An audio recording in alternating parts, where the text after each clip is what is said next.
What's up, YouTube? My name is Dan, and this is Daft Previews. Man, we've made it 4 profitable days in a row now. How good was Steph Curry late in that Celtics versus Warriors game? Look, we'll have more time to talk about Steph Curry when we recap the previous day's bets, but let's get straight into my plays for this upcoming slate. I've got 6 bets for you, 3 player props, 3 value plays. Now, 3 value plays are the most that I've shared in a video all season. But given they've helped us net 45 units of profit already, I thought I would share more of these plays. So let's jump straight into it. My first pick is Joel Embiid. I like him over 33.5 points. He's been crushing it well for us this season. I'm backing him again against Rudy Gobert and the Minnesota Timberwolves. Now, Embiid is averaging 34.4 points per game this season, covering this line at 57% from 23 games. His recent form is wild. He's covered this line in 7 consecutive games. Now, this line would honestly have to be set to 35.5 in order for me to hesitate to back it, given the form that he's in. You can see it on this graph. He's up against Rudy Gobert, a 3-time Defensive Player of the Year, and the Timberwolves, who rank number 1 in the league in points allowed. Great defensive team. Now, I'm not overly concerned about the Wolves' number 1 ranking in points allowed so far this year, because overall, against star players, they haven't been the best. So far this season, they've allowed DeJounte Murray, Jason Tatum, Stephen Curry, Kevin Durant, Devin Booker, Brandon Ingram, De'Aaron Fox, Shai Gilgeous-Alexander, Zion Williamson, and Luka Doncic all scored 30-plus points on them. Now, 6 of those players are in the top 10 in scoring for the league this season, but none of those players are scoring the way that Joel Embiid is, the number 1 scorer in the league up against the number 1 ranking defense in the league. I'm not concerned about it. I'm also not concerned about the Rudy Gobert matchup either. Embiid, he's had some success playing Gobert last season, scored 39 and 32 points against him. I have watched some film from those games, and Rudy is so paranoid about protecting the rim, he gives Embiid so much time and space for those mid-range jumpers he likes to take. Rudy, his rim protection habits don't stop there. Every time one of the 76ers drives to the ring, he's going to get drawn in every single time. Embiid, time and time again, will find himself wide open at the top of the key. He's going to take a few open threes. He's going to take some open mid-ranges. Rudy just can't help himself. And the way that Embiid's playing, he's got the muscle to just go straight through Rudy's chest. He's going to get a few dunks, middies, threes. You're going to see it all from Embiid in this one. So I like his points. He's also our first value player of the day. So we like Joel Embiid over 33.5 points, under 11.5 rebounds, 4 assists, and 2 3-pointers made. So you can get this for $8.50. I'm sure you can get this higher if you shop around. I just happen to be restricted on a few bookies, so I'm a little bit limited in the number of books that I can use. But the best I could find it for was $8.50. That's plus $7.50 for those of you in the US. Now, we've spoken about his scoring, Rudy's tendency to leave Embiid open from deep. Embiid has attempted 4 3-point attempts in his last 2 matchups with Rudy, and I expect some more open looks for him in this one. In terms of rebounds, I think that's the riskiest element in this play, given Joel's been rebounding quite well lately, although this has been against poor rebounding teams. The Wolves are a different beast and have a better rebound rate on the road compared to when they're at home. From 25 games this season, the Wolves have only allowed 2 opposing centers to record 12 rebounds or more. So I like our chances with Embiid going under here, trying to fade a bit of his form. Assist-wise, to get 4, he's covered in 7 of his last 10. The 3 games where he's actually gone under these assists were actual games where I predicted him to go under, and that's due to a blowout or because it was a specific matchup. So I'm very confident that he's going to get hit 4 here. I think he could get 5 or 6, but didn't want to get too risky with it by taking his over 5.5. So happy to lay the 4, take it, $8.50, Joel Embiid. So I know that's a bit of a lengthy one, and that's just our very first pick. I've only got 3 players. Just letting you know, 3 players that I'm sharing with you today, but I've spent a lot of time diving into them. I also wanted to take this time to get some feedback from you. I wanted to know, when it comes to me sharing these videos, what's more useful for you?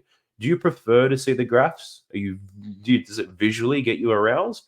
Or do you prefer the written text that pops up on the video? I'm going to do both of them. It does take a bit of time, But I'd love to hear it from you guys. Drop it in the comment section. Which one is more useful for you, and I'll try to add more of that in our upcoming videos. Moving on to our second player, our third pick of the day. We're taking Kobe White over 33.5 points, rebounds, and assists. So we're sticking with a hot hand. Kobe White, he's made numerous appearances on here throughout this hot streak. I've bet on him time and time again. Zach LaVine has missed 10 games so far this season. Kobe White has covered his PRA in every single game, averaging 25 points per game, 6 rebounds, and 6.5 assists. Good for an average of 37.5 PRAs without Zach this season. You can see it on the graph here. The dotted line on this graph indicates what his line was for that game. And you can see that this line is slowly lifting over time, but it's not at a point to make me think twice about placing this bet. Now, if you've been watching this every single day, this channel, you would know that I put myself through the pain of watching DeMar DeRozan half-ass his way through a game in the Bulls' latest matchup against the 76ers. But what was noticeable is that Kobe White's effort is unmatched compared to every single player on that Bulls roster right now. He hustles on every play. He collects big rebounds. He pushes in transition. Not to mention, he's been consistent on the offensive end, putting up an average of 17 shots per game, with his lowest total in this 10-game stretch being 15 shot attempts. He also has a decent matchup against the Lakers, who lack any defensive presence in their backcourt. The Lakers have been feasted on by point guards in December. Jalen Brunson, Emmanuel Quickley, Dante Exum, Luka Doncic, TJ McConnell, Fred VanVleet, Aaron Holiday. They all covered their PRAs against the Lakers. Now, I'm taking Kobe White given his hot streak, high level of effort, and the Lakers' inability to limit the effectiveness of point guards right now. Now, if you can't get on his points, rebounds, and assist line, I would say his rebound line of 4.5 would be the best pivot. The Lakers allow the third most rebounds to point guards on the season, and Kobe's effort on the boards for his size is amazing. More about Kobe White. He's our next value player of the day. I'm taking Kobe White for over 22.5 points, 6 rebounds, and 6 assists. Why? Kobe's just filling up the stat sheet right now. Enough said. If I had a microphone that wasn't hooked up right here, I'd drop it. But that's all I got to say for you. In Kobe, we trust. Speaking about Kobe, you think of the Lakers. Think of the Lakers. Now you think about LeBron. LeBron's our last player of the day. I like LeBron James, over 16.5 rebounds and assists. Running it back with the king for this one. In his last matchup against the Knicks, we took his points and assists, which cashed. Today, we turn to his rebounds and assists. Now, he's only covered this line at 40% this season from 25 games, but his recent form is arousing, covering in 4 of his last 5, on his way to averaging 18.5 rebounds and assists. The matchup, great for this play. Rebound-wise, the Chicago Bulls allow the most rebounds to power forwards in the league, and that's because of how the Chicago Bulls run their offense. So Vucevic spends a lot of his time at the top of the key. He only plays in the low post if they're planning to run a set through him or he has a mismatch. That should ultimately take AD out of position and get some rebounds, which helps LeBron here. LeBron will also be matched up against Patrick Williams. Patrick Williams tends to sit on the weak side in the corner most of the time. And what that means, easy rebounds for Bron. Uncontested, his favorite type of rebound. Looking at his assists, his recent form is sickening. He's covered his assist line in 5 straight games, averaging 10.6 per game. The matchup isn't easy, but the way that the role players are shooting at the moment are making these assists look easy. Austin Reeves, D'Lo, Taurean Prince, they're all shooting the ball with some confidence lately, plus LeBron still runs a pick and roll with AD with a ton of success.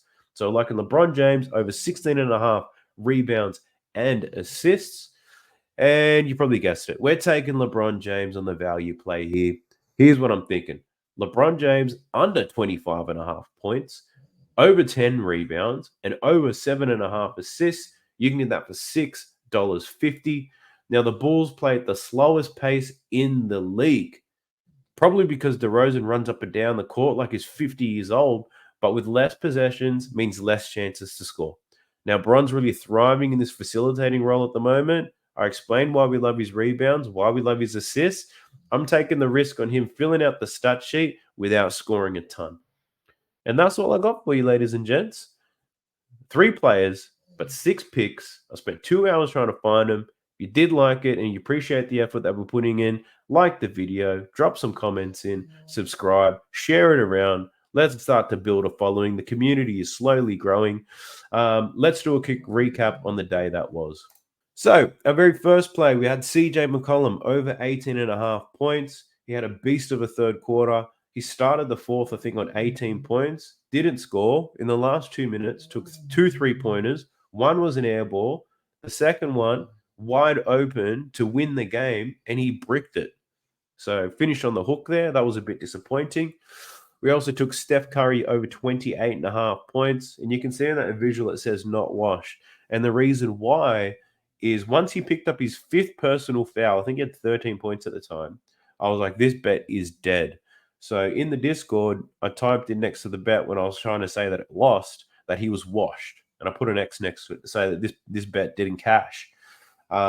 Steph Curry had an amazing finish to that game, started nailing some threes, went into overtime, didn't take a shot until the last minute in overtime, but ultimately closed the game. So an amazing performance from Steph Curry. Everything, I guess you can say, went according to script. He hit the line that we asked him to, and he did it after an absolute shock of the game prior. So really pleased with the Steph Curry bet. Good on him. Our next one was Zion Williamson, under 4.5 assists. He finished on 4. He didn't play many minutes, but he actually got 4 assists pretty quickly. So I was getting a little bit nervous there, but it's still cash. But our value play was for Zion to get 8 rebounds and under 4.5 assists. He actually went under his points, rebounds, and assist line today. Had a bit of foul trouble. His plus minus wasn't good when he was on the court, so just didn't get much time, so he didn't get the chances to get the rebounds. Overall, we finished plus 0.46 units. It's nothing to really celebrate, but another day where you do some betting and you watch the game that you love and you don't lose any money, I say is a good day. Every time we lose, it's a lesson that we should be learning. So fourth consecutive day there in the profits. And that's thanks to our staking. So if it is your first time getting to this point in the video, I run 2 units on the single plays, and I run 1 unit on these value plays. So looking at how we're going on the season, 69.50 on the props. So we're up 20.6 units. They're still continuing to pump nicely. Value plays, definitely where the cash is at, where the profit is. A lot more risk. Can you handle only winning 1 in every 4 bets? I know it's not for everybody, so we try to have a good mix in. 44.7 units in profit there. So on the season, 58.63 units from these YouTube picks alone. If you are interested in seeing all my bets, I share them all in a Discord. Discord's absolutely free. The link for that is in the description box. I think, what am I on the season? On the season, I'm on like 108 units profit, I believe. And I think 65 units profit are from the value players. So I pretty much have the same strategy with the picks that I share on YouTube. There's just a higher volume of them in the Discord because it's everything that I bet on. But this NBA season's going quite well for us. And we're finding some success here on YouTube. So if you made it this far, I just want to say thank you. Appreciate you for tuning in. I'll see you in the next one. Best of luck. Ride these bets home with me, baby. Let's go. Sub to the channel cause your boy's getting busy. Coming to you live from the west side of Sydney. We've got the free picks and the juice on the daily. It's all free, you don't even have to pay me.